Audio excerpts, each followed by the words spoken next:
رمضان برکتوں اور فضیلتوں کا مہینہ ہے۔ رمضان المبارک میں ہر مسلمان کی کوشش ہوتی ہے کہ وہ زیادہ سے زیادہ عبادت کرے اور اس بابرکت مہینے کے فیوز سمیٹے۔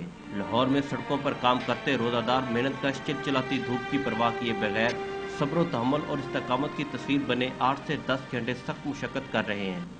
نصیباں نال روزے ملتے ہیں، سال بعد روزہ آیا ہے، روزے میں بڑا مزہ آ رہا ہے کام کرنے کا۔ پاکستان میں 16-17 گھنٹہ کا روزہ ہے اور اس ٹائم تو ویسے ہی بہت حالت بری ہو چکی ہوئی ہے۔ روزہ دار مزدوروں کا کہنا ہے کہ روزہ اللہ کے لیے ہے اور وہی اس کا اجر دے گا، تاہم بچوں کا پیٹ پالنے کے رزق کے حلال کمانا بھی ضروری ہے۔ گرمی بھی ہے اور روزہ بھی رکھنا ہے، کام بھی کریں گے، پیٹ کی خاطر سب کچھ کرنا پڑتا ہے۔ 160 ٹمپریچر اس مال دا ہوندا ہے، جس بھی ہے تو کچھ لوگ بیچارے رکھ سکتے ہیں، کچھ نہیں بھی رکھتے، لیکن زیادہ تر لوگ روزہ رکھتے ہیں۔ روزہ انسان میں مشکلات کا مقابلہ کرنے اور صبر و برداشت کا مادہ پیدا کرتا ہے اور یہ محنت کش اس کی عملی تصویر ہے۔ کیمرہ مین مشرف جوید کے ساتھ عارف ملک، ڈون نیوز، لاہور۔